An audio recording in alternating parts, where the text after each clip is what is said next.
It's so difficult to reflect on the darkest times in your life, but sometimes you gotta do that. I was up. I hit rock bottom, but I make no excuses. My behavior on that video is inexcusable.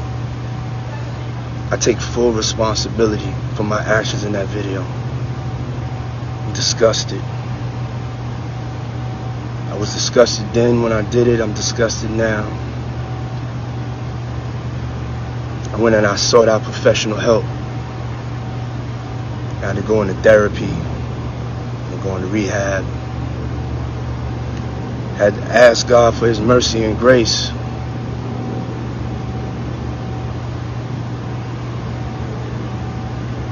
I'm so sorry. But I'm committed to be a better man each and every day. I'm not asking for forgiveness.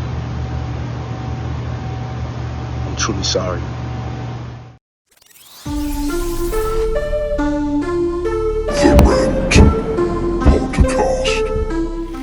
Well, hello there. How is everyone? You amazing, beautiful, wonderful people. And it's a terrific Tuesday. That's it. We got over Monday. We survived.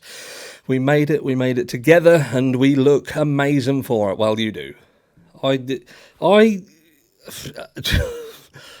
use Whoop, like a Whoop band, and it keeps saying that I've got 34% recovery. What's wrong with this thing? But anyway, let's get straight into the meat and potatoes. As we're talking about the Idaho 4Ks later, but not now. Because what we're talking about now is something a little bit different, but something that is quite close to my heart, and that is domestic violence. And when you say the words, what do you think of as in what's in the media right now? And that is P Diddy, Puff Daddy, P Diddy Coombs, Sean Coombs, Little Weasel, who used to be a backing dancer to Notorious B.I.G. and never became famous until after he was killed. That person, that's it, who seems to be following in the footsteps of multiple celebrities who are finally getting called out, caught out, and yeah. So there has been a video of P. Diddy in a hotel. What I will say is, what the fuck was the hotel doing with the footage for this long without turning it over to the police? I don't get that. Do you know what I mean? That's the fucking society that we live in.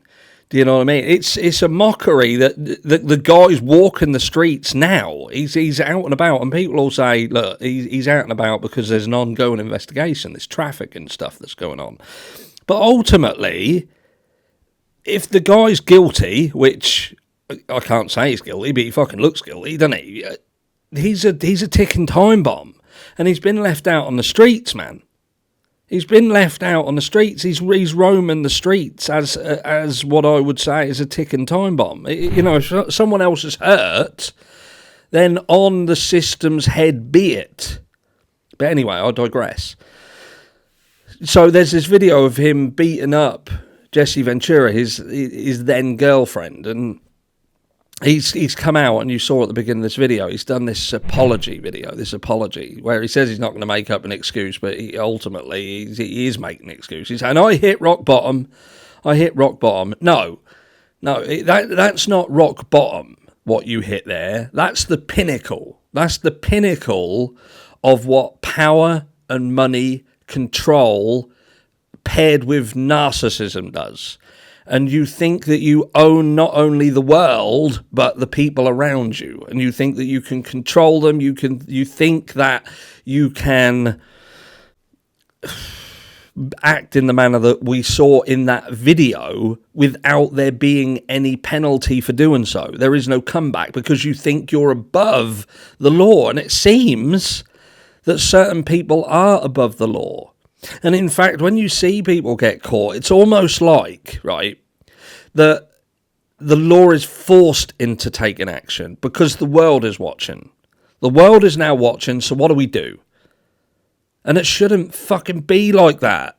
It shouldn't be like it, but it is. That's the reality of it. These monsters with money and power and narcissistic ideologies, they are that. It frustrates the hell out of me. Frustrates the absolute hell out of me. P Diddy went on, I think it was the Ellen show, years and years ago, and she specifically was talking about domestic violence. And that makes the way he was talking about it and how disgusting he saw it, makes this shit seem even more disingenuous now. That weren't an apology that we just witnessed. That was a sorry for being caught. That was I'm sorry that I got caught. You know, we've all been there. You know, those of us who were strong enough and forward enough to tell the truth. Do you know what I mean? We've all been sorry, and we've been sorry that we got caught. Do you know what I mean? There is a distinct difference between being sorry and being sorry that you got caught. Not once in that short statement did he address what he'd done in terms of Cassie. Do you know what I mean? He didn't mention her. It was me. I hit rock bottom. Do you know what I mean? The whole thing was an excuse. Feel sorry for Puff Daddy. Do you know what I mean? What is wrong with the system? What is wrong with the world that we live in? You know, I've never been a fan. I've never been a fan of P Diddy. You know, I was a Tupac Shakur fan. Do you know what I mean? I have still to this day got every single album that he released on disc. I've got it on my phone, on my library, and I was listening to it just yesterday. I know. And I was never a fan. Do you know what I mean? I could appreciate Notorious B.I.G. back then because he was also a skilled singer, but I was, I weren't on their camp. I was camp Tupac. But Puff Daddy, what was he? A fucking glorified backing singer. That's what he was. And then he done I'll Be Missing You. I'll tell you what, when this is over and this little pig is locked up, I won't be missing him. I won't be missing him. You know what I mean? Cheesy Puff. But it's like I say, it's just the sad thing is this is the state of our society. And we can joke, we can make light heart of it and try and sort of shed a little bit of light onto what is dark. But that's the reality of it. The reality of it is, like I mentioned, he weren't talking about hitting rock bottom. That was the pinnacle of where his power and money got him. It got him into a position where he believed that he was able to act without impunity. And the fact that this footage is only now coming to light proves it. You know, who saw that footage? Do you know what I mean? They had that footage and did nothing with it. Did nothing with it for years. Did nothing. And now it comes out. Well, I would be holding them accountable. Perverting the course of justice. Hiding a crime, not reporting a crime. Someone even in that situation, their heads should be rolling. But what will happen? Nothing will happen. What will happen? Whatever happens, like I say, it gets to the point where people's hands are forced because the world's watching. That's what happens. Things aren't done because people want to do them. People do things because they have to do them, and they have no choice. And someone's pockets will get hurt because of it. Let me know down below what you think. And I'll catch you all in video 2 later today.